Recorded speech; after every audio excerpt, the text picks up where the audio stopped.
On today's episode of the Collecting Keys Real Estate Investing Podcast, we have Jon Jasniak, who is a land investor and flipper, and he gives an absolute clinic today on what it takes to make massive money in the land investing business. This dude regularly does 7-figure deals. His current business is like a multi-8-figure business. He's a young guy. Like, I don't know how old he is, but I think he's probably like in his late 20s, early 30s. And he is absolutely crushing it. We go into all sorts of different things, like how he is doing subdivisions to make a ton of money, how he is pre-selling land so he can determine value before he goes and buys everything, how he finds his deals, how he splits up these different ways to make money in like singular transactions. From like, he talks about one where he subdivided this land, he sold some of them cash, sold some of them via notes, then sold some of those notes to other investors. He seller financed some of them. He did a whole bunch of different things, and it is just really mind-blowing when he goes to the numbers. So anyways, guys, there's a ton of value here. This is a great one to take some notes with, and absolutely reach out to Jon as well. He has his own land investing community, which is very, very popular. And he also has an Instagram that is going very well, that he posts a ton of extremely valuable content. He even talks about how he bought a town and what that whole process looks like. Like, this dude's related to everything. It's pretty wild. So anyways, guys, it's a really, really great show, and I know you're going to enjoy it. So enjoy the show with Jon Jasniak.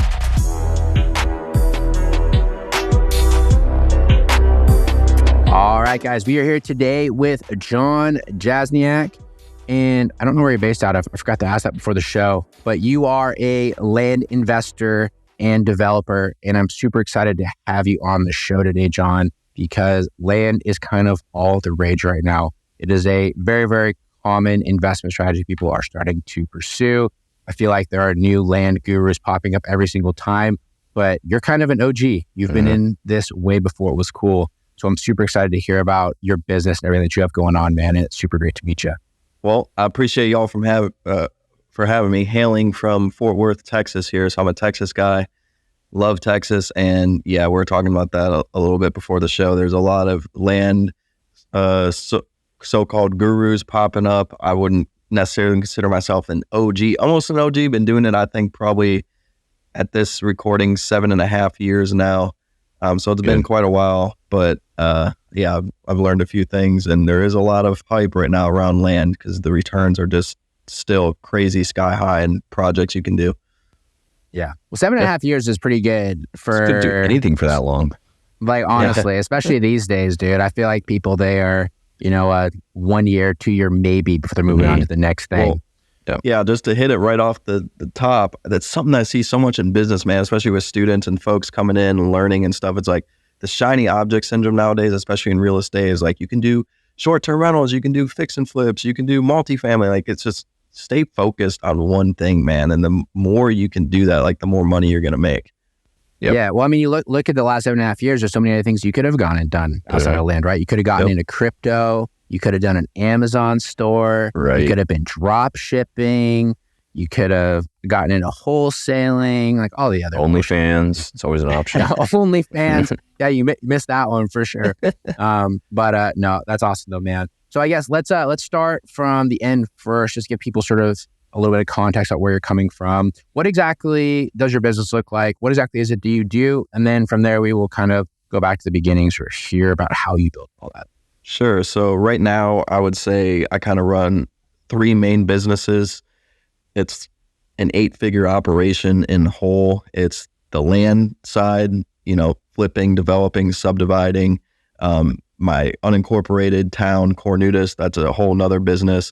And then my third arm is the consulting and teaching businesses. So basically run 3 main businesses. The main one, obviously, and what drives the most profit and what I'm an operator in day to day and passionate about doing is the land stuff. A lot of subdividing, a lot of flipping. That's a multi-million dollar revenue business per year and growing quickly. And so doing a lot of subdivides, a lot of land deals, and then also crazy busy with the 2 other businesses as well. With an unincorporated town, he just blew over that like it was nothing. We're going to dive into that a little bit said later. That's the most Texas thing when he told me that, like to own a town. Well, that's what everyone's fascinated about on my social media and everything. Like, obviously the town posts and everything far outperform the other post, I'll drop like, I made $1 million on this land subdivide, and it's like got a fifth of the views is like, I bought a town, and it's like clearly what people are interested in. Yeah. It's because it's weird, man. Like you're literally the first person that I've met that's even said that. So as we're going into it, let's dive into that. What do you mean you have an unincorporated town? Like, wow. Like I know we said we don't do a lot of fundamentals, but I've never even heard that before.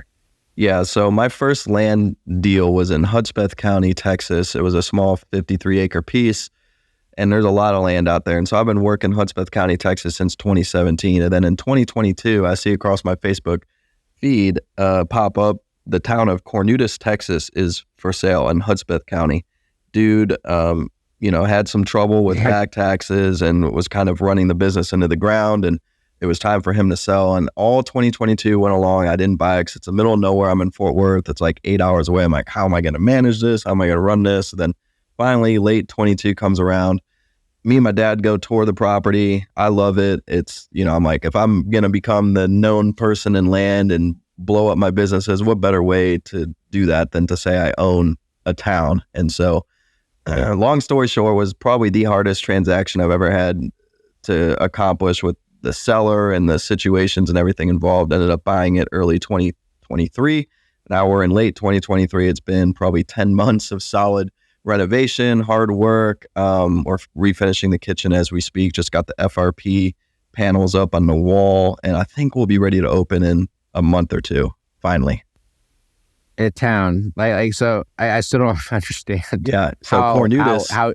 Cornutus it's out near El Paso, Texas. So you're talking like 50 miles east of El Paso. It's got a motel, a 6-bed motel, 6-spot RV park, an old cafe, diner, and convenience store type setup, and 3 mobile homes on the property. So kind of the goal here, it's certainly a kind of tourist stop along a major highway, US Highway 62 180, kind of out in the middle of the desert, but it attracts surprisingly a lot of like locals. There's probably 500 to 1,000 people in the 10, 20 mile radius. Like we're talking desert, very sparsely populated, and people love that place, man, to go eat burgers, to go, hang out, have a coffee and everything. So it's going to be a mix of like tourist stop / local ground for people to come hang out. And kind of the goal is to, do glamping setups and have cool Airbnbs out there and just kind of make it a spot.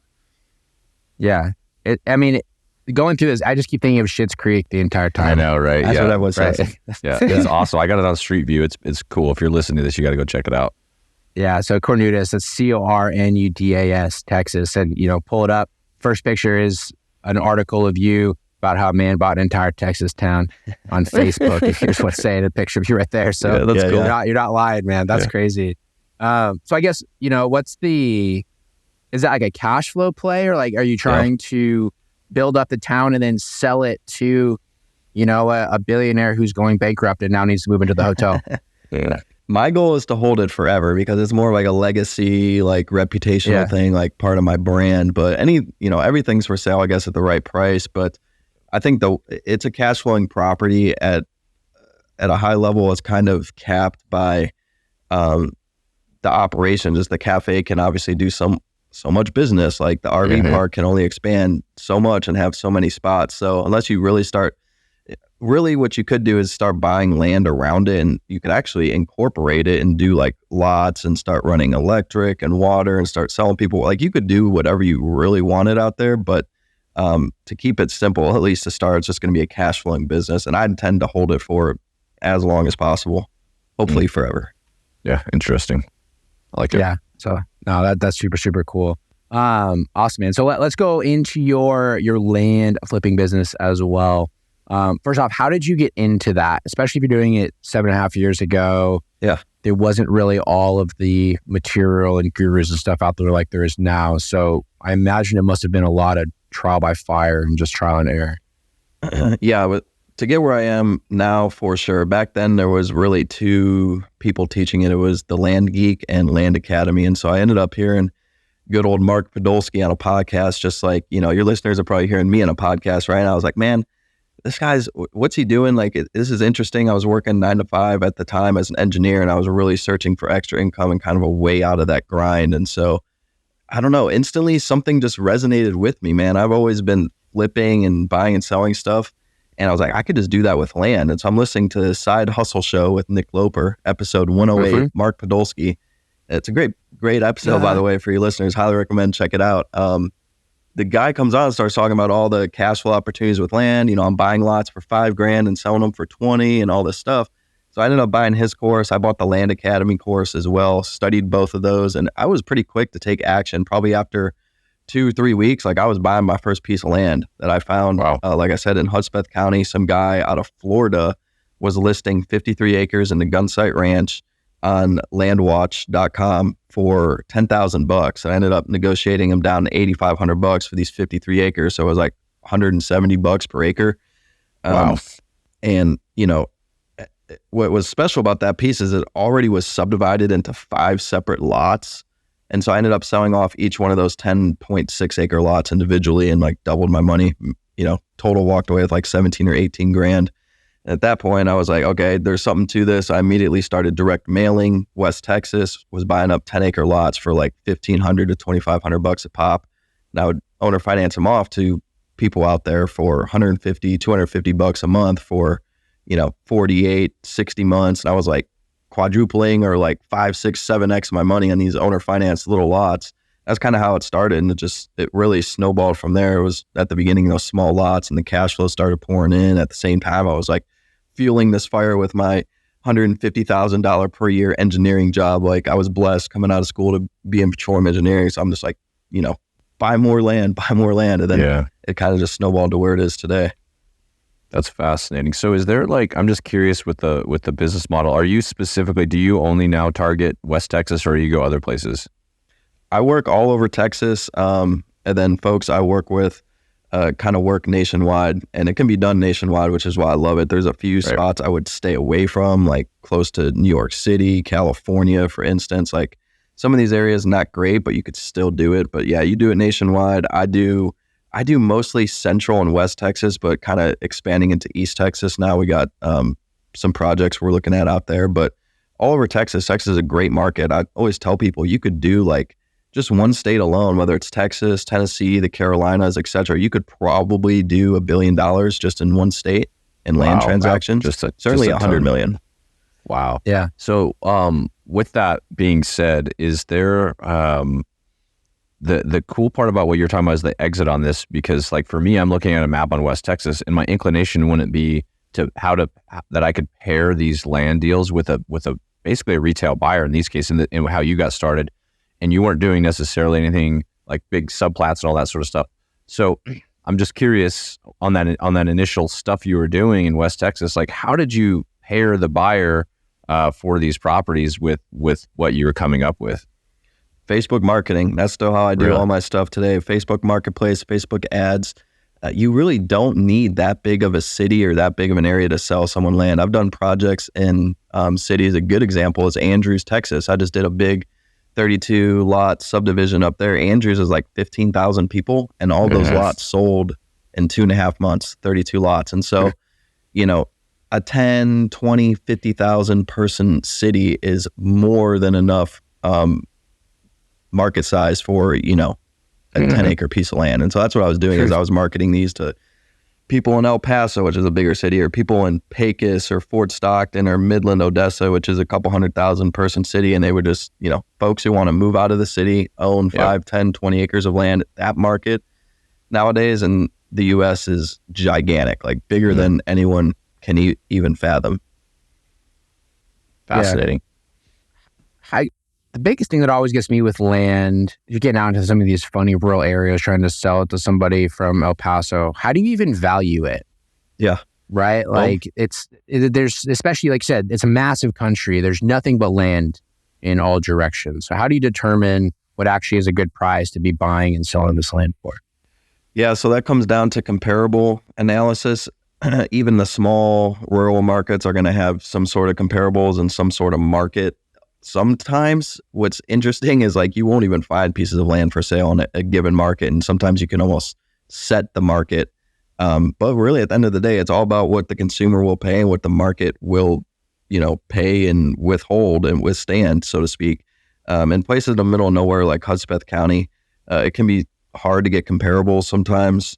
Texas is a non-disclosure state, so there's a couple of tricks we use. My favorite's just kind of doing demand testing on Facebook. So like, if I'm worried about buying a piece of land in the middle of nowhere, like the first thing that I would do is to see if I could sell it before I even bought it. So I would throw up like a little Facebook teaser, whether it be a marketplace or maybe run $50 in ads to it and be like, okay, is anyone actually messaging me on this piece of land I'm trying to sell for $1,000 per acre or whatever? So that's kind of reverse engineering into a buy price, which I still do today, especially when I'm entering a new market. Like there's no way I'm buying a piece of land, especially some of these bigger projects, without seeing if I can find an end buyer who's interested first. Yeah. Do you worry about the seller like seeing those ads? Have you ever had a deal blow up because of that? I've never had a deal blow up, but I've had brokers and or realtors representing people ask me to take it down. As like, I've really never gotten in trouble. Nothing's ever happened. I'm, beg for forgiveness, not for permission. And I've never had a problem with it. Any people I've worked with never had problems with it. Most we've ever had happen is like, hey, take this ad down, whatever, which I don't understand. Because like, I'm literally driving traffic to your property. Like, you have this piece of land for sale. You're not advertising it as hard as you could or should be. I'm giving you free leads. You have some exclusive contract probably with your seller. Like, why would you not want me to drive more traffic to your land listing? Right. Yeah. That's fascinating. Okay. So let me just make sure I understand that is you'll basically, when you're doing what you're calling demand testing, you'll go and see something that might be listed right now and actually run ads basically on behalf of that broker to drive traffic to it to see what it looks like. Yeah. So a good example of this was the Andrews County subdivision I just did. Never worked in that market before. It's kind of like an auxiliary or like a secondary market of like Midland, Odessa.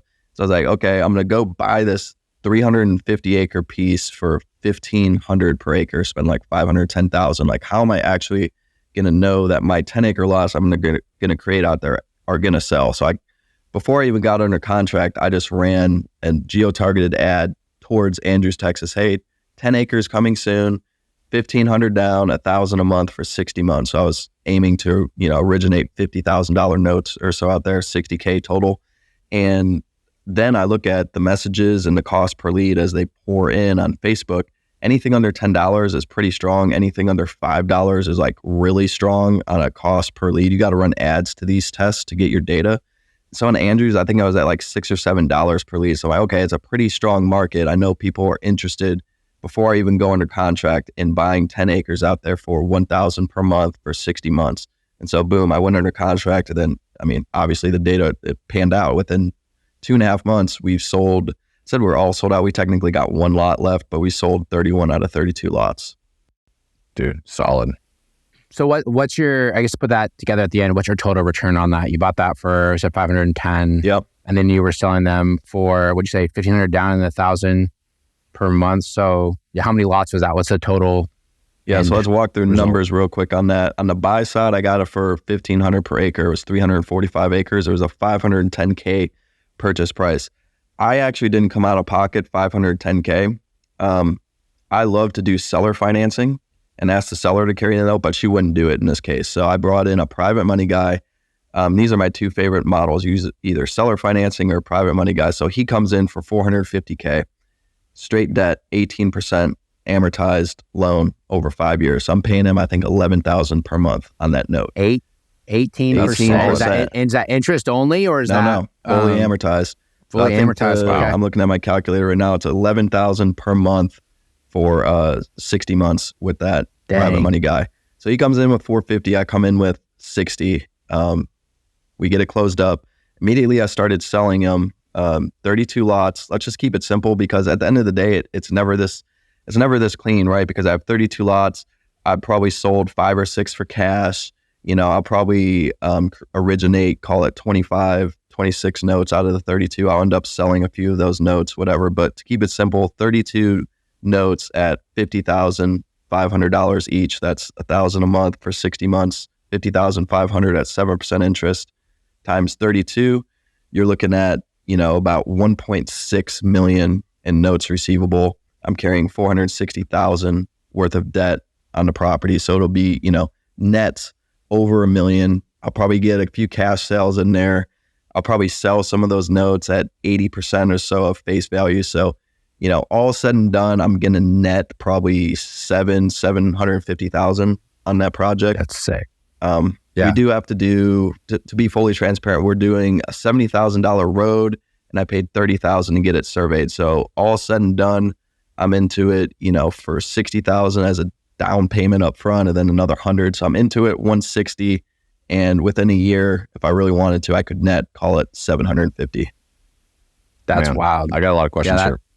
Yeah. Go for it, Dan. First question is, you just, because it's top of mind here, you said you sell the notes at 80% of value. Where do you find the marketplace for that? Is that just contacts, or is there a marketplace you find?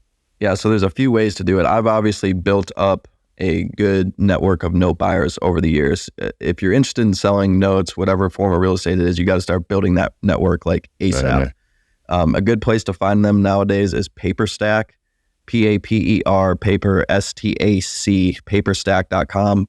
Anyone in real estate might be familiar with that. It's kind of a newer website, but they're putting a good amount of effort into growing it. So I figured I'd plug them. Not affiliated at all, but I have found note buyers on there. Another good resource is if you just go to Facebook, in the search bar, just search private money lending, private money investing, anything like that. Toggle to groups. Join all of those big private money groups. There's note buyers just trolling those groups looking to buy notes. Wow. Not always the greatest discounts that they're offering, but you can find legit note buyers in there. Then finally, just, word of mouth, referrals, local real estate events, all of those are a good option.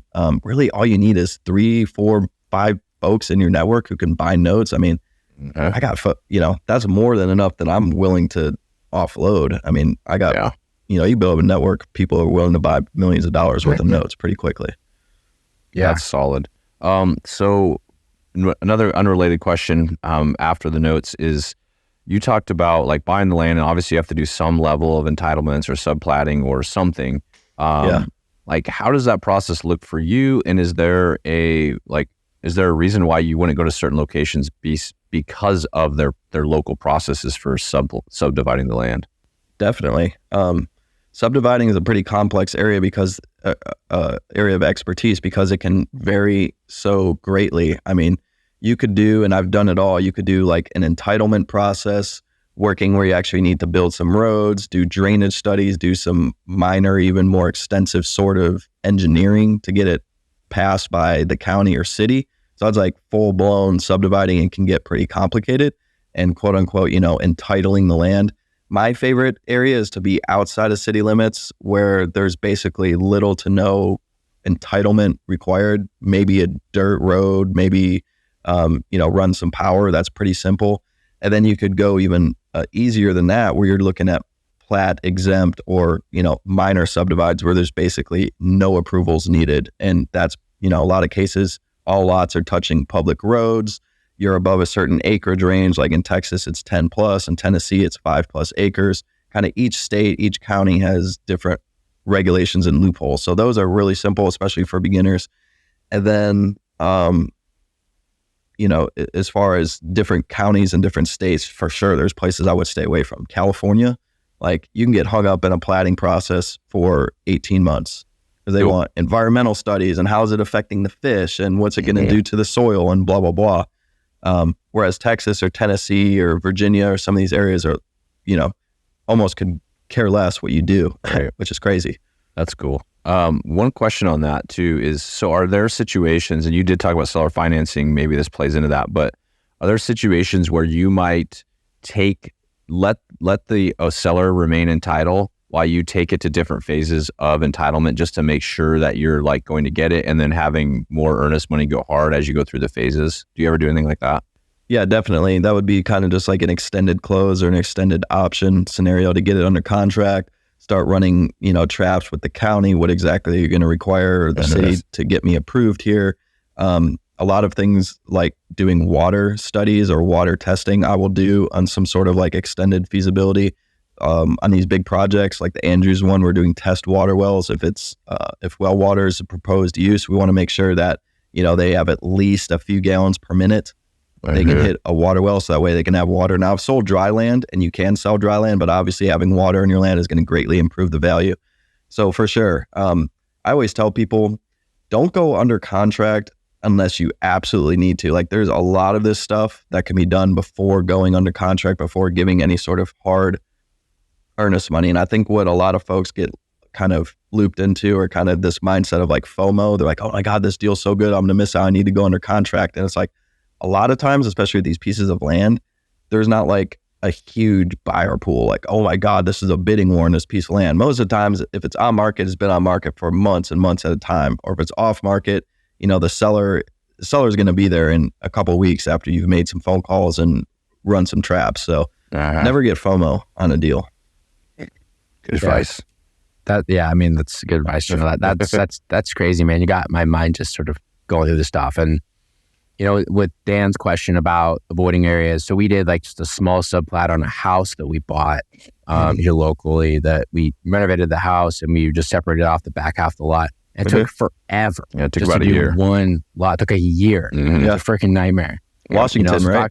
Washington, and yeah, exactly. in the city limits, where they claim that they have a affordable housing policy, which they do not. Yeah, right. You just got to be careful with that, because the way I look at it, that all goes into the economic analysis, right? Like that year, there's always a cost benefit. Like that year, what could you have done with the capital elsewhere? Or, if you're hard, or if you bought the project, a lot of people will go in and buy these projects and then do all of that due diligence and like platting and rezoning or entitling, whatever. And it's like, all right, now you got however much, $100,000, $500,000, $1 million tied up in a project, and it's not cash flowing. You're not getting anything from it for a year. Like that affects your yield, your IRR at the end of the day. Yeah, exactly. Especially with raw land as well. Like with ours, we had the benefit of the fact that it is a house in A-class location that we rented. The house is worth $450, and then the land's worth $150. About the whole thing for like $289. So we had a ton of upside on it. But if it's just raw land, you're not necessarily going to have that ability. Yeah, it sounds like a good project, though. Those are solid numbers. It's worked in our benefit for sure. It has so far, yeah. No, that's awesome, man. How are you sourcing all of your deals? Are you doing stuff purely direct to seller? Are you running like marketing campaigns? You're working with brokers? Are you just sniper targeting land opportunities in different areas? So I've done all of that, obviously, but right now where I'm finding a lot of my deals, and it surprises everybody, it's just on the MLS with land deals. Like I'm about to go into contract. They're asking $350,000. This is a relatively small deal, but they're asking $350,000 for 230 acres. And I came in and offered them $126,500, and they accepted it. So it was like 40%. Yeah. So I'm finding stuff on market like that, lowballing, getting creative with the offers. It's like, there's so much just to be had, especially with subdividing on market. And I think everyone's getting caught up in SMS texting and direct mailing and all this stuff. I'm like, there's so much opportunity just on market right now. I think everyone's skipping over that and going straight to the landowner approach. Yeah. It's so funny. So the biggest land deal that we ever did, we wholesale that. It was on the market for $450,000, and then the seller received a mailer from us, and I didn't know what it was worth. So we offered him $200,000, and they accepted it. Yeah, right. There you go. 40% of what it was listed on the MLS for. We ended up assigning it for like $300,000. The Andrews one was listed for like $1.05 million, and I offered $510,000. So that was like a little bit less than half of what she was asking. Like, why not just do basically what you did? You sent out direct mail. It got hit. An MLS listing got hit with your mail price, and they offered it. So why not just offer people on the MLS what you would offer them over direct mail? Like the most they're going to say is no. Totally. It makes too much sense. I think a lot of people are just embarrassed to have that conversation, right? Especially because I think in the United States, we don't come from like a bartering culture. You go other places around the world, they're used to kind of having those. But here, we're used to walking into a store, and if something says that it's $2, it's $2. True. Right? Something is, someone's asking, X amount of money, they think you should do that. Unless you're trying to sell something on Facebook Marketplace and you have like your perfectly fine, I don't know, air compressor you're trying to sell for $100. People come and offer you $20 for it. Yeah. But for some reason, when it's more expensive things, people feel weird about doing it, right? So the other thing that comes to mind too, that I would like, is when you see something listed, at least for me, one of my natural inclinations I've had to overcome. So if you see this property listed for $1 million, you got to assume, I'm sure a ton of people will offer that. I totally get it. It's so high, and they're probably a stubborn seller and they won't come off of that. What are you seeing when you go in and meet these people that have it for $1 million, you get it for $510,000? I'm saying that most of the time they haven't even gotten an offer, which goes to, the point that was just made is like, okay, they're asking $1 million. People think, oh, well, that's why I need to pay them. I'm just not going to offer them anything. And so I think, not many people are willing to have that conversation. Like, okay, I'll give you, 50 or 60% of what you're asking. Like, I've found that it's just sitting there and they haven't gotten any offers. Totally. Yeah, more often than not. That's the other thing too, is people like to think that if something is on the market at a certain price and no one's bought it yet, that there's something wrong with it. Yep. People don't like to consider the fact that something probably is overpriced, or, there is another motivation there, or they are willing to take less, but no one's just even tried to do that yet. Totally. A good story that comes to mind for me there is my biggest project to date, my Jazz Acres subdivision. It was a $1.5 million purchase on seller financing, and all said and done, it was like $5 or $6 million gross worth of land in this big subdivide, and it had like all these pipelines and some oil field running through it.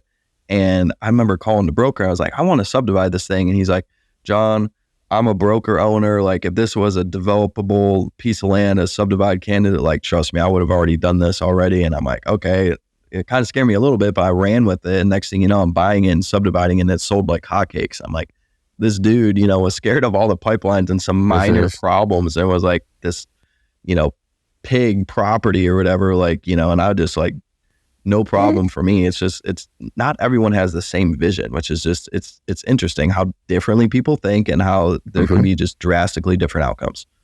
Yeah. You got to shoot the shot, right? Yep. And it's like that with every form of real estate. And I mean, most people, they look for reasons not to buy as opposed to reasons to buy, right? Yeah. I mean, you see that in residential and multifamily and whatever. Like, that's been one of our big things on the wholesale side. We get so many buyers that are interested in properties that we send out. We're trying to dispo. People always have reasons why it's not a good property. Absolutely. Right. We had one that we tried to sell for a $15,000 fee that no one would touch, and everyone thought was a terrible deal. That we ended up flipping and made like $85,000.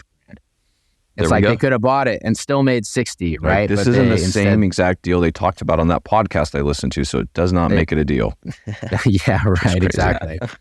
No, that's awesome, man. So before we get into the initial questions, for people that were interested in getting into land flipping, where's kind of like the basic place that people should start, do you think? I think YouTube, man. There's a lot of good free stuff on YouTube nowadays. A lot of people, including myself, have even like full free courses and stuff on YouTube, and the Facebook groups as well. If you just go into Facebook, again, search bar, toggle groups, search land flipping, land investing, stuff like that. It seems kind of the land community likes to hang out on Facebook in the groups. Like, there's a lot of good groups and just questions flowing back and forth. Like, you could learn a lot without having to do anything. And it, it's like drinking from a fire hose. You can learn a lot. Yeah.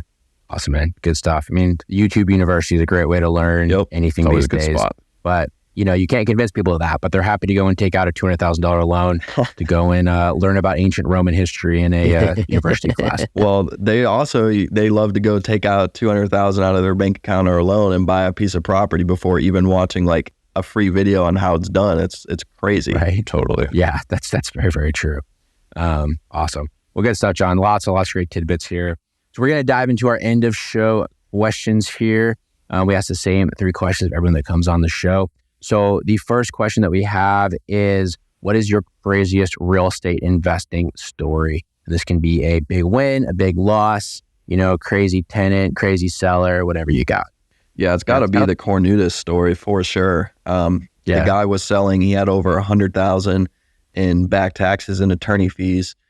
And so me and my dad went and toured that property. It would have been December 22, and immediately just combative, a little hostile. Didn't really think I was a serious, buyer, whatever. And I'll never forget, we're kind of going through a couple points during that tour. One was we're going through like a truck ride with him through the property, and I was like, "Can I get out and get a video?" And he was like, "No." He locked the doors of his truck. He's like, "There's plenty of videos of this online." Like, no videos. Like, okay. And so I'm like trapped in this dude's truck. Like, I'm like, where is this going? And then we get back to the diner, and there's one water well on the property. And I'm like, can I get a water sample of this well? Because, I didn't know, like, is it like contaminated waters or something crazy? Like, what's going on with this? And he's like, you can try, but I'll shoot you. And I was like, shit. Oh my God. And so there was just a bunch of different scenarios like that throughout that tour. I ended up buying that property completely without any inspections, with basically just sight unseen. My one brief tour of the property ended up buying Cornutus just based on that. I was like, it's a spot on the map. I'm going to own my own spot. It's what's the worst that can go wrong here? And thankfully, nothing, like no radioactive waste or anything has been found. Very thankful of that. That's good to know. Oh man. Did you say what you ended up buying that for? When we talked about I've never disclosed it to anyone. I don't know if I ever will, but I will say it was in the multi 6-figure range. That's the most I've ever disclosed on it. Wow. Okay, multi 6 figures, but under $1 million, but decent amount of money. So 6 figures. Yeah, we'll just keep it there. 6 figures. Yeah, somewhere in the 6 that's figures. Fair. Yeah, that gives good context. It does. But that's awesome. And then I'm trying to think if I had another follow-up question to that story. So that the thing with the seller, you had nothing else. He didn't that was shoot super you, weird which with was it. pretty cool. He didn't shoot Yeah, you. he didn't shoot us. Did you end up having to pay all of his costs? Like yeah, it came out of costs? closing. Okay. It was 100. I think it was 125 or so. Came out of closing. So that is the baseline of what I paid for Cornutus. You can go from there. Yeah, But it was 125 G's in back taxes and attorney fees, and that I can disclose because that's actually public record. It was all filed, and he was about to get foreclosed. And I'll never forget. There was like late night conversations with him and the title agent. He made the title agent who was closing the deal cry and like all this crazy stuff because he was like, I need to get a runner down to Sierra Blanca in the courthouse and file this paperwork because we need to fight the foreclosure. Like he said, I need to know if you're going to go through the transaction. She's like screaming on the phone and stuff. I'm like, just calm down. It's all going to be okay. Because he wanted to do like a quick handshake deal, like give me a cashier's check at the courthouse. I'm like, of course, dude, there's a tax lien on the property for 6 figures. Like there's no way we're doing that. So I ended up convincing him to close with the title company, and it was a roller coaster the entire way through. There was multiple times where I thought I was going to lose it, but we ended up getting it across the finish line. Sounds like one of our sellers. Yeah, sellers are all the same, man. When they get into that desperate mode, we all had that. Absolutely. Before. Especially this thing with older people too. I don't know why they think that like this, we're going to bring like a briefcase full of cash, or we're just going to like write them a check and walk away. Yeah. We deal with that all the time. Did they used to do that in like the 70s? I don't think they did. Well, who knows?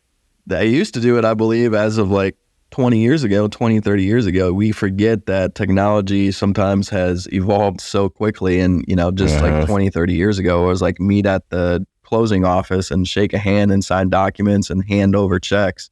And nowadays, of course, we do it all online and we just email and scan stuff back and forth and wire funds. So we're kind of blessed in that sense. Yeah, and they don't want any part of that spaceman technology. No way. Nope. So, awesome. No, that's a crazy deal though. Cool. All right. Second question. What is the number one tip you have for an investor trying to scale their real estate business? Trying to scale. I mean, there's so many different ways I could go with this. I think don't delegate what you don't know for sure, especially in the real estate space. The first thing that people want to do is start hiring VAs, having people do stuff that is just they can do in 30 seconds or a minute. And it's just like, dude, sometimes you need to just sit your butt down in your computer chair and crank out some work. So if you want to scale your business quick, I would say put in a more manual work, longer hours, and don't be quick to delegate. Like my best decision, I think, was hiring someone full time. Like he's on his way to my office right now. My desk is a mess. There's papers here. We're going to sit down for probably 20, 30 minutes. He's going to notarize some documents for me. It's going to go into the mail, all this stuff. Like you can't do that stuff with a VA. And sometimes I got to get to the post office myself and drop something in the mail. And it's like, I'm not going to complain about that because I'm trying to, scale my business to $100 million business. There's certain things, signatures, stuff I need to sign. And of course you need to hire and delegate when you get to, a certain level in order to keep scaling. But especially starting off, like, in the land space, that's the first thing they want to do is I'm going to get a VA in the Philippines to be my acquisitions manager and all this stuff. I'm like, dude, how many deals do you have coming in where you need an acquisitions manager? And you're going to, you need to buy it right. So you need to be looking at the deal, especially starting off. So that's kind of my advice. Oh, man. So underrated is actual thing called hard work. And especially when you're trying to scale a business, because there are so many people out there saying, delegate, systematize, make it so you don't have to work that much. But in reality, if you're going to grow a good business and you're going to be the owner, you're going to be the key player there, you have to work, put in your time, and it's not always easy. Mike and I know that firsthand. Now, systematizing, for sure. Systematizing and delegating, kind of two completely separate things. Systematize I've learned that the hard way. Like that, you want to start doing as soon as possible. The delegating part, I think you actually want to push off as long as possible. Obviously, it's kind of inverse thinking. Push that off as long as possible, especially if you want to scale quickly. Yeah, it's such an underrated comment. Like, I can't tell you how many people we've talked to that are like, you know, we're mostly in the wholesale space, but they'll be like, we're doing 1 to 2 deals a month. I'm trying to figure out how to remove myself from my business. I'm like, what are you trying to remove yourself? You're not making any money yet. Like, if you're looking at what that's going to look like over the next year, you're probably making like an okay salary. You don't have a position to be just like taking a step back. I oftentimes wonder what people do on the day-to-day, because if they're doing 1 to 2 deals a month, like, you know, are they only working 1-2 hours a day? Like, they've already created a pretty seamless, delegated, low work business. Maybe, you know, maybe that's for them. Like, there's plenty of people like that's what they should be doing. They should be living a, you know, comfort, you know, carefree lifestyle and just do 2 deals a month. Like, that's perfectly fine. Nothing wrong with that. Yeah, I think a lot of times what people are doing when they're in that zone is they are not doing the actual money-making activities. They are doing the things that feel safe and comfortable. So in our zone, what they're always not doing when they aren't scaling up is they're not doing their follow-up calls. They're not making offers, right? They are instead going around and fiddling around trying to figure out how to optimize their data or their marketing. When that's not why they're not closing deals. They're not closing deals because they're not making the sales calls. It's the hard stuff. But that's super cool. I think one of the most telling things, just quickly out of the tangent on this, I think it was Lila Hermosi. She was saying that they deal a lot with that with their acquisitions.com stuff. And she said, you have no right to be trying to remove yourself from your business until your business is making $10 million a year. Interesting.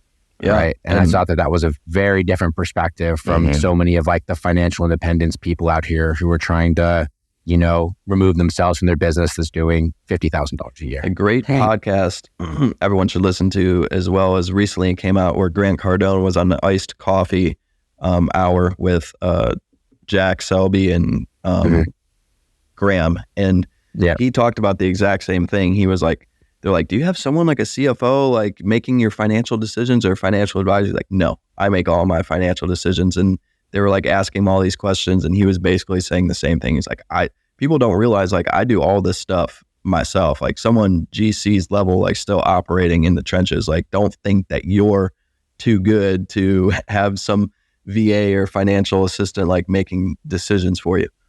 Totally. Oh man. Exactly. Awesome. All right, John. Where can people find you, follow you, and reach out to you if you'd like to do so? At Jon Jasniak on all social medias. I answer all my DMs, emails.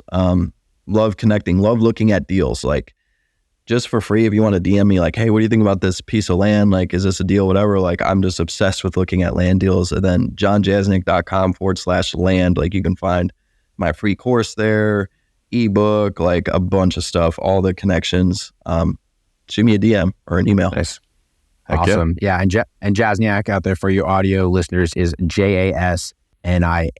But we will also put that in the show notes for you guys. Awesome, John. Well, thanks so much for coming on the show, man. You dropped an incredible amount of knowledge and congrats on your success.